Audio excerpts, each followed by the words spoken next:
Mas o assunto não é carnavalesco, não. E nem diz respeito a hoje, diz respeito a julho de 2022. Em um dos trechos do vídeo da reunião ocorrida à época, Jair Bolsonaro com ministros e aliados, o ex-presidente cita a também ex-presidente Dilma Rousseff e ironiza a tortura sofrida por ela. Esse trecho do vídeo foi obtido pelo âncora da CNN, Leandro Magalhães. Olha a história do general Uchoa em Cuba. Ele foi que desceu de Serra Maestra com Fidel Castro e tomou Cuba. E o povo atrás. E depois, ao longo do tempo, o Uchoa era jovem, até que chegou general um dia, ele participou de Angola, da guerrilha, fez barbaridade ao lado do Fidel Castro. Até que teve um dia que plotaram Cuba na rota de cocaína para os Estados Unidos. Daí o Fidel Castro não podia admitir isso aí. O que ele fez? Está no livro do coronel, chefe da segurança dele. O que ele fez? Levou a julgamento o general Uchoa. E no dia que ele foi condenado à morte, esse coronel viu o Uchoa marchando em direção do paredão e urinou nas calças. Não tem aí, cara, de uma ex-presidente aí que foi torturado há 30 dias. Eles sabem o que é a tortura. Jogam aqui nas Forças Armadas que eles faziam no passado. Tá aí o trecho, então, em que Bolsonaro desdenha da tortura sofrida pela ex-presidente da República, Dilma Rousseff. E o que nos chama a atenção também, além da fala, de mais uma vez, e que é o tipo de discurso que não é uma novidade, porque é o tipo de fala já feita em outros momentos e que também gerou muita repercussão em outros momentos, incluindo no dia do próprio impeachment de Dilma Rousseff, quando ele manda um abraço para um general ao microfone, uma das pessoas responsáveis pela tortura de Dilma Rousseff. É que nós temos ali, quantos ministros? Pelo menos 20, Juliana Lopes?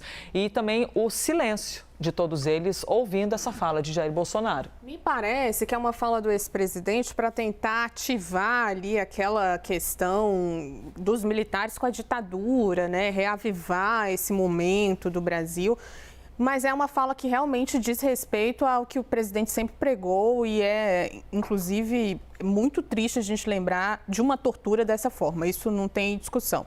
Agora tem um outro ponto importante desse vídeo, que agora a gente tem aí o sigilo derrubado e a gente vai poder analisar com mais detalhes, que é o seguinte, ali no relatório da Polícia Federal havia a participação de alguns ministros chaves, E a intenção do ex-presidente da República de gravar, então, esse encontro para repassar outros ministros.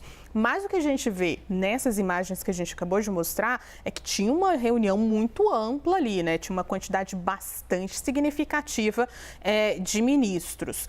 Principalmente os ministros que não aparecem no relatório da Polícia Federal, como, por exemplo, o ministro Paulo Guedes, da Economia. Então, assim, tem ali alguns questionamentos que devem ser feitos aí daqui por diante em relação ao que está no relatório da Polícia Federal, que vai ser investigado, e também o tamanho dessa reunião. Isso não diminui a gravidade do que estava sendo colocado ali, a necessidade, de alguma forma, de uma reação ao resultado das eleições. E vale a gente também analisar, agora com o sigilo derrubado, quais eram as reações dos ministros que estavam ali ouvindo o que o ex-presidente estava colocando. Principalmente, se eu não me engano, quem estava ao lado dele era Braga Neto. É exatamente isso que aparece aqui na imagem. Então, temos ali ao lado do ex-presidente da República essa figura que também é investigada por fazer essa articulação para colocar um plano de golpe em ação. Então, tem muitos elementos desse encontro que vão ser analisados daqui para frente. Tem ali próximo também ao ex-presidente o ministro da Defesa, o ministro Anderson Torres, ou seja, as figuras que estão justamente sendo alvo da operação de agora e que tratavam sobre a possibilidade de colocar um plano de golpe em ação. Eu acho que Tem muitos elementos que a gente vai precisar analisar daqui para frente, mas esse é um deles. Quem estava ao lado do ex-presidente, quais eram as reações dos ministros que estavam ouvindo tudo que ele estava colocando e mais, isso mais importante, o que realmente estava dizendo Jair Bolsonaro a esses ministros, o que ele estava pedindo à cúpula do governo por conta das eleições presidenciais. Pois é, alguns trechos dessa reunião foram divulgados, né? Nós tivemos aqui também o Leandro Magalhães tendo acesso a alguns trechos desse encontro, reunião ministerial de julho de 22, e a Polícia Federal até informando, olha, a íntegra, a gente tem um sigilo, né? Isso não pode ser publicizado, mas aí minutos depois, e a Basília trouxe pra gente a informação, não é, Pedro, de que derrubaram o sigilo, então agora qualquer brasileiro e brasileira poderá ver tudo o que aconteceu. O que me chama a atenção, a gente falou mais cedo no live, mas levando em conta que o público é rotativo, que a equipe de Jair Bolsonaro já tinha passado por um grande problema com uma reunião ministerial, que foi aquela de abril de 2020. Sérgio Moro, Polícia Federal, Sérgio Moro pega sua pastinha, vai-se embora, depois virou até um desafeto da gestão de Bolsonaro. Já tinha havido muito problema. E aí uma decisão do Supremo Tribunal Federal também derrubou o sigilo.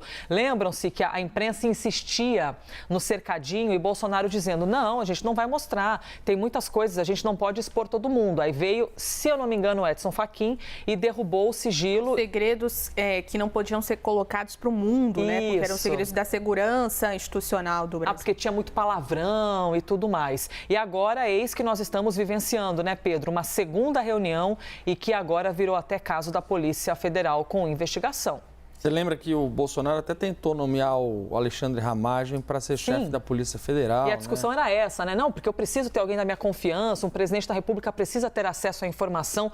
E a gente na cobertura até explicando para os telespectadores, não, o que acontece na Polícia Federal é da Polícia Federal, é sigiloso, né? Enfim, deu no que deu. E aí a gente sabe, né, Elisa, que tem sempre aquele pensamento que volta quando a gente fala sobre as falas de Jair Bolsonaro. Eu me lembro muito daquela fala, ela ficou muito marcada para mim quando ele diz assim, eu não sou coveiro, no meio da pandemia do coronavírus.